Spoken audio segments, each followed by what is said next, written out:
The Bank of England cuts interest rates to their lowest ever level. They now stand at 0.25%. The decision follows signs of a slowdown in the economy after the vote to leave the EU. By acting early and comprehensively, the MPC can reduce uncertainty, bolster confidence, blunt the slowdown and support the necessary adjustments in the UK economy.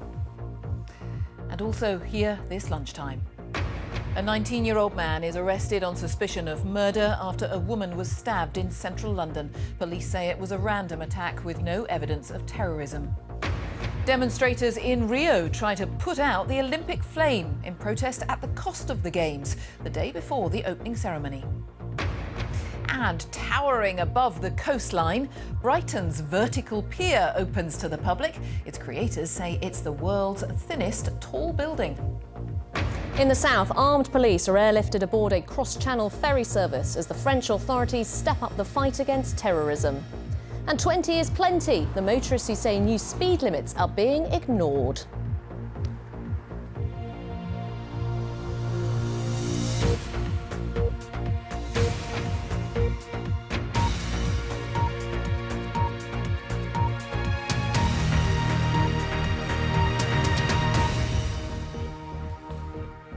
Hello, good afternoon. Welcome to the BBC News at 1.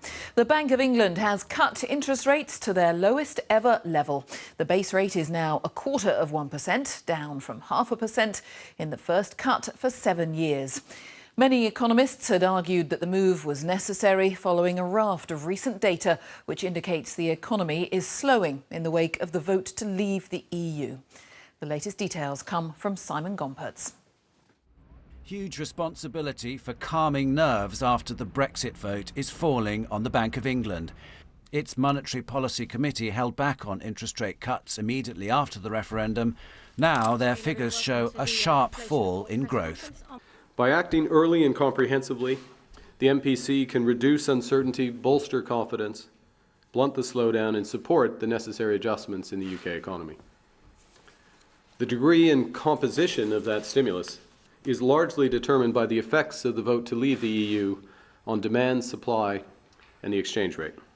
As well as cutting base rate to a new low of 0.25%, the Bank of England is pumping £70 billion into the economy by what it calls quantitative easing, and helping banks lend up to £100 billion through a new term funding scheme designed to make sure the base rate cut is passed on to borrowers. Bathroom and an ensuite. OK. First-time home buyers like Laura in East London are already benefiting from falling mortgage rates. Now the typical mortgage which tracks the Bank of England's rate will be around £20 a month cheaper, but that's only around 1 in 5 mortgages. It would have been much harder, I think, to be able to get on the property ladder in London if interest rates were much higher. Everything is just going up in cost and wages don't seem to be increasing as well to reflect that. The market was anticipating this 25 basis point cut and therefore the effect of it is largely already factored into mortgage rates. I don't think therefore we're going to see fixed rates fall much further. Likewise, lenders are unlikely to cut their standard variable rates because they just did not cut them when we saw the last 2 or 3 percentage point cuts back in 2009.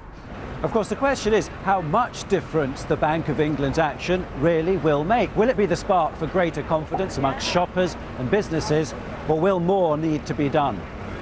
I think the package of measures that we've seen today and confidence about the government's ability to either cut taxes or to spend money on infrastructure projects, keeping the economy going on a domestic front, I think it is likely to mitigate the downside that we would have seen otherwise.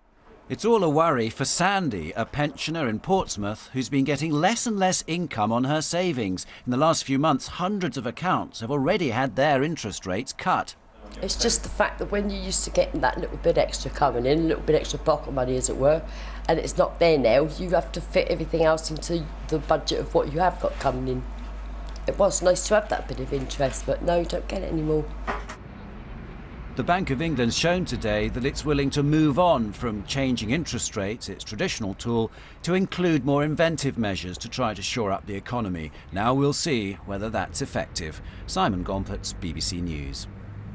Well, let's get the thoughts of our business editor, Simon Jack. And would it be fair to say, Simon, that actually perhaps even more has been done here today than we might have expected. Yeah, after 88 meetings in a row where absolutely nothing happened, I think this is actually a bit further than we were expecting the bank to go. Yes, the 25 basis point, the quarter of a percentage point cut was expected, but we also got some extras. We got extra quantitative easings, more money printing. We also got the interesting part of this term funding scheme. Now, this is cheap money given to the banks to lend to households and individuals. And if you add that package of measures up, what it tells us is that the Bank of England has got serious concerns about the economy as we go into the third quarter of the year. And it's based on pretty scant evidence at the moment. Yes, we've seen surveys of economic activity from construction, from manufacturing, from the all-important services sector that things are going to slow down. But they haven't really got the numbers. They clearly think that the risk is not acting now.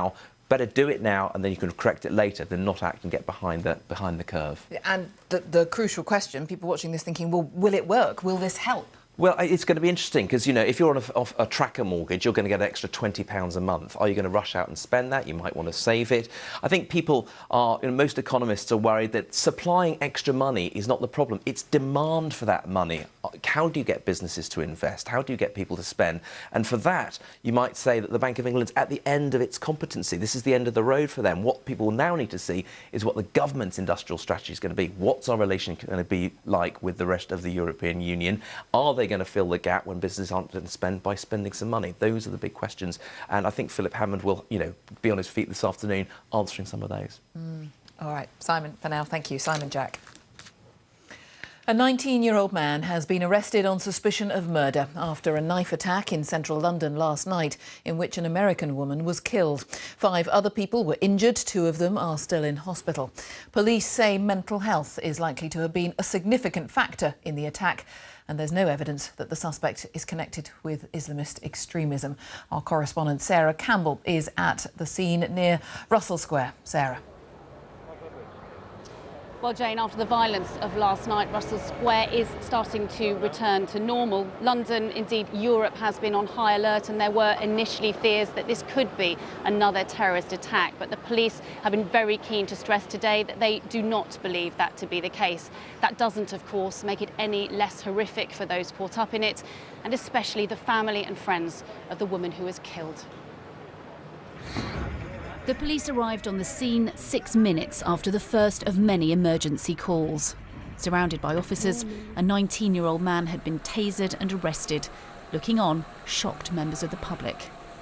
I saw a man who was running down the street, and as he was running down the street, he was turning to see if the police were coming close.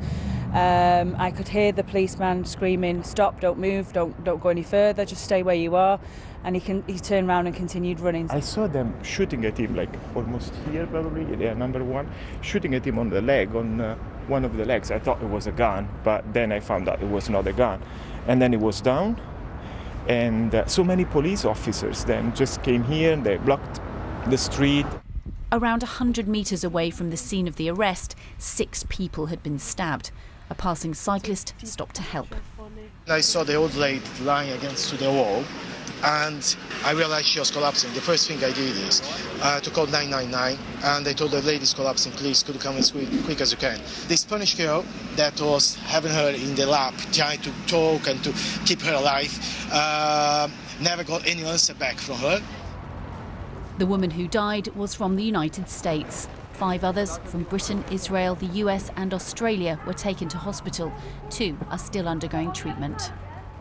Today, the Metropolitan Police said they had no reason to suspect this attack was terrorist-related. All of the work that we have done so far increasingly points to this tragic incident as having been triggered by mental health issues. Indeed, at this time we believe this was a spontaneous attack, and that the victims were selected at random. The arrested man is a Norwegian national of Somali origin and is currently being held at a South London police station. We understand that the 2 people who remain in hospital are not suffering from life-threatening injuries. Here in Russell Square, a police presence, you can see behind me, marks the spots where the stabbing took place, and people have been leaving flowers with messages of condolence for the lady who died here last night. Jane. Sarah, thank you. Sarah Campbell. Jeremy Corbyn and his challenger for the Labour leadership, Owen Smith, will hold their first head-to-head debate tonight in Cardiff. In a speech in London this morning, Mr Corbyn said he would ensure full employment and an NHS free of any private sector involvement.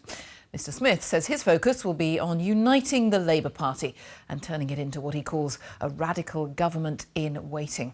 Well, let's find out more about all of this from our political correspondent, Carol Walker, who has more on the leadership campaign. Carol.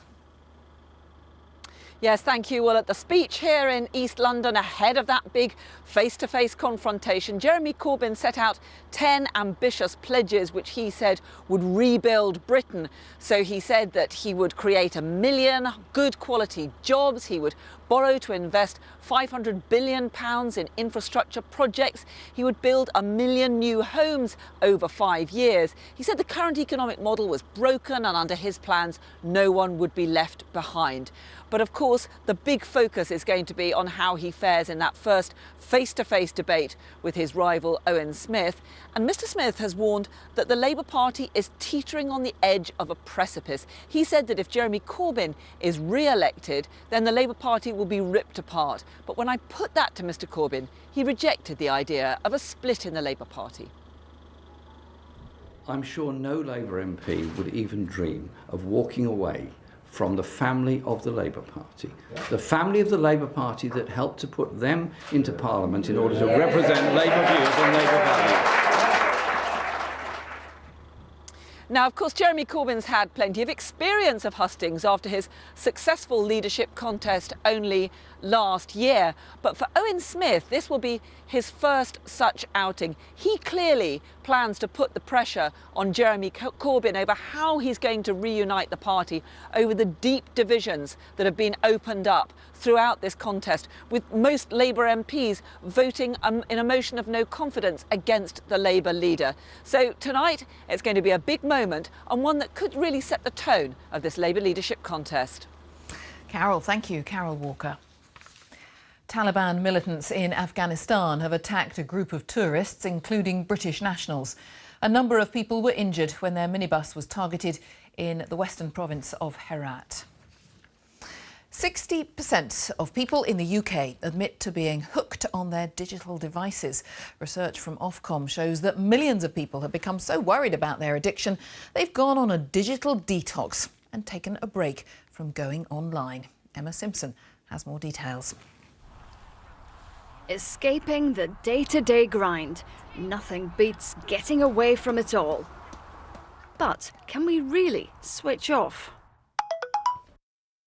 Oh, no, we'll definitely get them today. Meet the Anzalonis and the McNaughts from Essex. If I Google that, we'll be able to look today. I find it totally impossible just to put it away and not have it charged. I like to keep in touch with everybody, and I like to be able to post all my photos to Facebook so my friends can see where we are. I'm usually on Facebook, a bit of Instagram, some Twitter, some Snapchat. So Vince, you checking your emails? Yes, sadly I have to admit that I do check my emails, and I appreciate that my family don't always approve when I do that. But I think in industry today, you know, there is a requirement to keep an eye on it.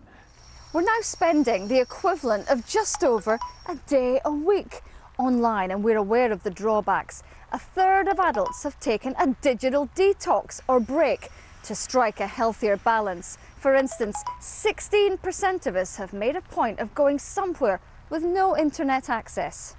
Over on pitch 108, the Woodwards from Merseyside left their technology at home.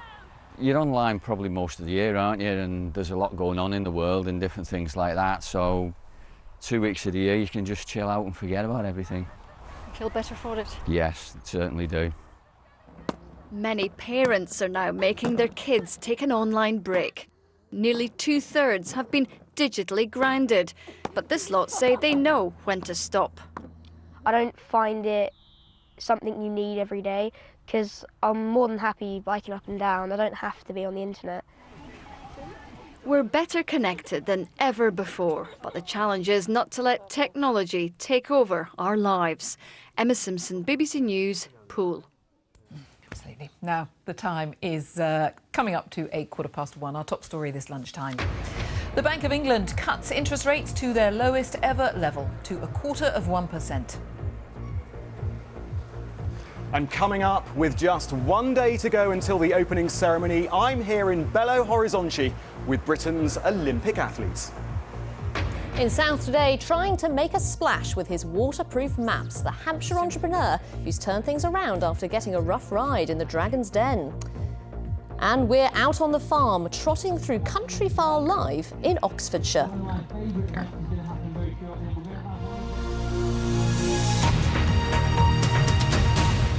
So the wait is almost over. Tomorrow, the 31st Olympiad gets underway in Rio. The Olympic torch has arrived in the city after a 3-month tour of Brazil. But not everyone was pleased to see it. Hundreds of demonstrators disrupted its arrival, angry about the cost of hosting the Games. Riot police used tear gas and pepper spray to disperse the crowds. Our sports correspondent Joe Wilson reports. The eve of the Olympics, and this is Rio.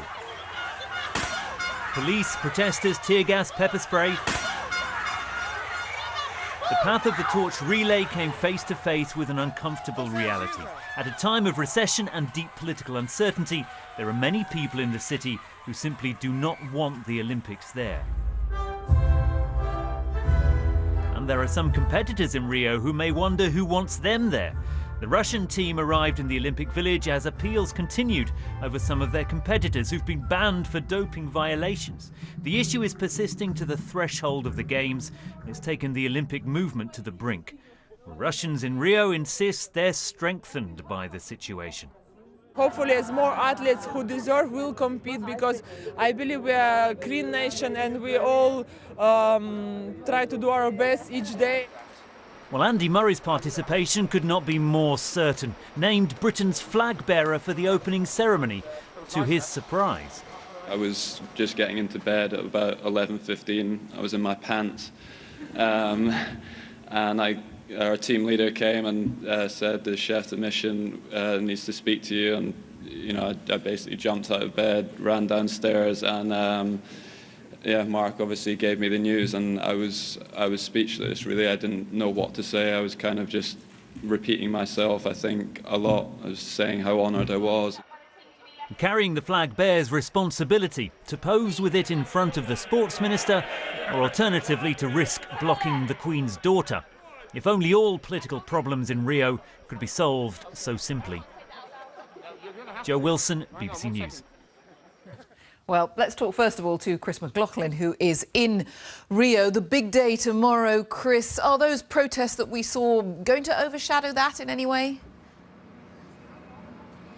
Well, Jane, it will certainly be one of the topics of conversation taking place behind me at this IOC session in the centre of Rio. It's been dominated, of course, by the thorny issue of doping, an issue that's dominated headlines here and across the world for weeks. We should finally get some clarity later on just how many Russians can compete here. 11 boxers cleared earlier on this morning. Remember, the IOC will have the final say on that. But other topics that have also been up for discussion here at this session: transport. There are still lengthy queues in and out of some of the Olympic venues. Security, described just recently by the mayor here as shambolic.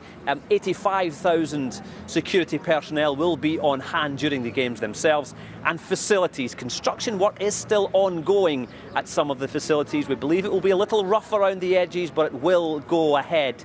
Yes, there will be questions here about the protests, but it will all in the end come back to doping. Clarity, finally, we think, later on how many Russians will compete here just hours before the curtain goes up on the opening ceremony and Rio 2016. All right, thanks for now, Chris McLaughlin. Well, as we were hearing, Andy Murray is going to be leading out his teammates at the opening ceremony tomorrow. And after the successes in London, there are high hopes again for Team GB. But host nations have traditionally struggled at the following Games.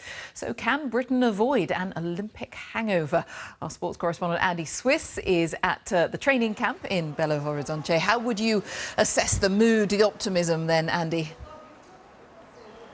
There is a good sense of optimism, I would say, here, Jane. Yes, welcome to Belo Horizonte, where Team GB's athletes are really fine-tuning their preparations. Now, as you say, London 2012 was hugely successful for them, but host nations have traditionally struggled at the next Games 4 years later. So what are Team GB's chances of avoiding that post-hosting come-down? 28 different sports, one common goal. For Britain's athletes preparing in Brazil, the time for training is nearly over, and the challenge now is to follow this. Who's going to get it?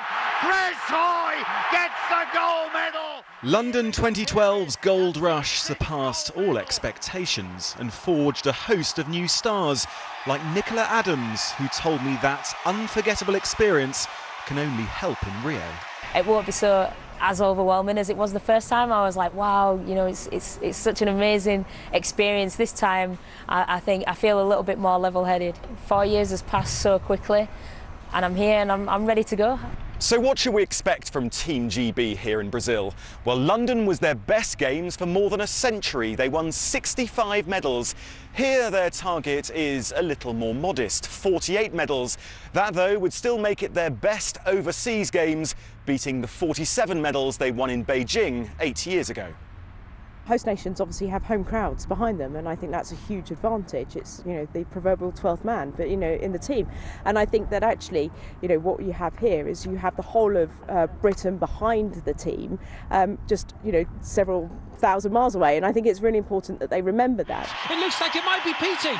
And since London, they've also found new stars, like world champion Adam Peaty in the swimming, sailor Giles Scott, who's lost just once in 3 years, and Katarina Johnson-Thompson, set to challenge Jessica Ennis-Hill for heptathlon gold.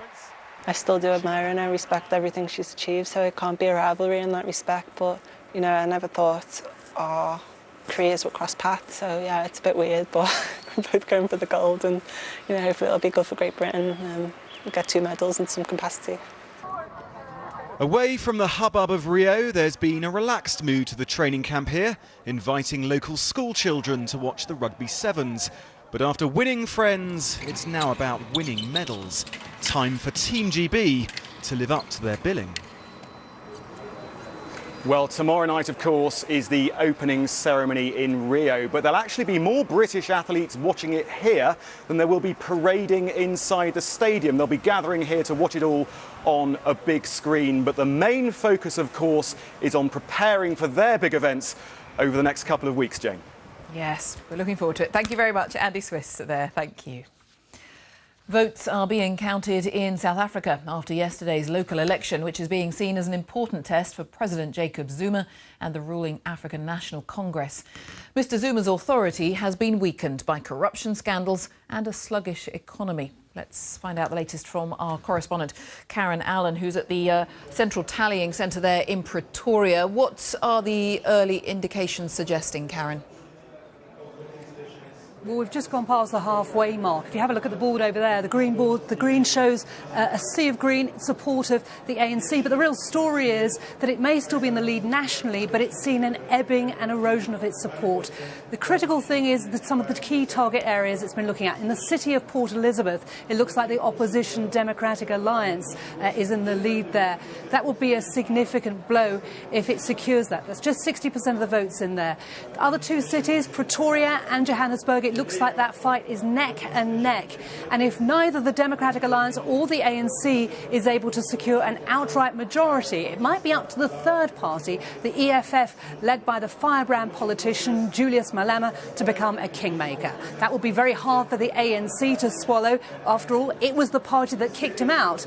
And the Democratic Alliance and the EFF are poles apart ideologically, so it could be a very rocky marriage. All this, of course, begs the question, what happens to Jacob Zuma? Well, it depends on the final result. The question, if the ANC does really perform badly, is whether he can withstand this or whether the top brass in the party will say enough is enough and ask him to leave. All right, Karen, thank you. Karen Allen in Pretoria. Now, she served in the First World War and is one of only 3 remaining warships from that period. But HMS President could be heading for the scrapyard. The charity that owns her has been refused lottery funding, so the vessel, which was once used to protect St Paul's Cathedral and has been a landmark on the River Thames for decades, is facing an uncertain future. Our correspondent Robert Hall has more. In a quiet corner of Chatham's commercial docks, an old lady waits for news of her future or her fate. HMS President was originally HMS Saxifrage and one of the First World War's great secrets, a Q ship disguised as a merchant vessel to lure enemy submarines towards her hidden guns. Renamed, she became a floating headquarters and a training centre for naval reservists. So what we have down here is where the hospital that was on board would be. Today, you can still get a sense of her life as a fighting ship. So we move on to one of the original parts of the ship. And you will see here some of the original steels, some of the hooks where the hammocks for when the men would sleep here as well. So this was living accommodation here? So this is one of the areas of living accommodation, so that where the guys would rest up between their shifts. We're coming to another important part of the ship, the bow of the ship, and this particular area is strengthened because she was used to ram submarines, split them in two and sink them. For 16 years, moored off Victoria Embankment, HMS President has been one of London's famous landmarks. HMS President was in the public eye for decades. Her visitors can see something of the work of the Royal Naval Volunteer Reserve, and they can meet too one of the most important members of her crew. 2 years ago, she even became an art installation at the launch of First World War commemorations. Today, she's a fading star, forced from her moorings by a major engineering project, stripped of her upper decks to squeeze under London's bridges. A lottery grant would have launched a £1 million restoration, but this week the fund said no. There were serious concerns that the timeframe for developing this project was too short. In addition, while conservation of the ship is an aspiration, there were also concerns that these needs were not fully thought through and costs could rise significantly. The team looking after HMS President have got enough cash to keep her safe and secure here for a few months yet. But they say that unless they can find outside help very soon, then the fate of this First World War veteran is inevitable. Robert Hall, BBC News, Chatham. Now, this is Brighton's new vertical pier, which opens to the public today. More than 500 feet tall, it stands on the site of the ruined West Pier. The capsule was designed and built by the team that created the London Eye. It'll carry up to 200 people from ground level to an observation height of 450 feet. And our man Duncan Kennedy is there. Hello, Duncan. Hello, Jane. Some are calling it, in fact, an ugly pole. Just look at it. It's going up there now. But others are saying it's a beautiful new addition to the Brighton skyline. 16 years in the making from start to finish on this, and now a chance to rise up to the skies. It's like a giant lollipop soaring out of the sands of Brighton. 531 feet tall, a massive observation tower that's part pole, part joyride, and wholly unique. Unbelievable. Amazing, absolutely fantastic. And what a day. Oh my goodness, stunning, brilliant. Yeah, really nice. Why? It's really high as well. What about you at the back there? It's really amazing. Have you ever been on anything like this? No. No. And Dad? Oh, it's just unbelievable. Yeah, it's absolutely amazing. Brilliant for Brighton, absolutely brilliant. The operators say up here you can see the landscape 26 miles away. The enormous pod can carry up to 200 people. The i360 that gives a bird's eye view.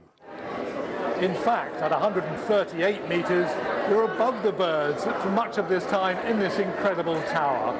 The whole journey takes around 20 minutes, giving these amazing views. Part sea, part Sussex coastline. But not everyone is convinced about its scale or its purpose. I was very pro because I thought it was good for Brighton, but I think they've not made enough of it architecturally. It was built by the same people who created the London Eye, but has taken 16 years to complete. I think anyone who goes up will be persuaded in a nanosecond. It's just fantastic. And since the pod started moving as well, I mean, it's all about the pod, and it will look brilliant when it's lit up. Opinion on this may be as wide as the tower is tall, but it's hard to question that it's a striking addition to Britain's and Brighton's architectural landscape. So some controversy about this tower, and you will need a head for heights for it. Just about £13 for adults, about £7 for children to go up. You will need to book, but it is open from today, Jane. Quite something. Thank you very much indeed. Duncan Kennedy there on the Sussex coast. Looked glorious there. Let's find out what the weather is like wherever you are in the country. Sarah can tell us. Hello. Hi Jane. Well, we've got some fine summery weather out there across many parts of the country. Scenes a little bit like this one taken in Lincolnshire earlier on in the afternoon. So we've got some blue skies, some sunshine. Fair weather cumulus here, but that cumulus has been building across many parts of the country, and it is bringing with it some fairly sharp showers. We've had some heavy downpours, for instance, across parts of the northwest of England, and those showers drifting their way gradually further southwards and eastwards through the course of the afternoon. So plenty of dry weather out there in between any of those showers, but there will be a scattering of showers, nowhere really immune to catching one or two passing showers, perhaps even the odd sharp one with a rumble of thunder. But in between the showers, temperatures 22, 23 degrees, so a pleasant enough afternoon. Still breezy, but certainly not as windy as it was yesterday. Some sunshine across the southwest of England, Wales too, but there will be one or two scattered showers and some showers across parts of the northeast of England in towards southeast Scotland. Dumfries and Galloway towards Northern Ireland staying mainly fine with some sunshine, but there will be some showers, some outbreaks of more persistent rain for the northeast of Scotland for a time.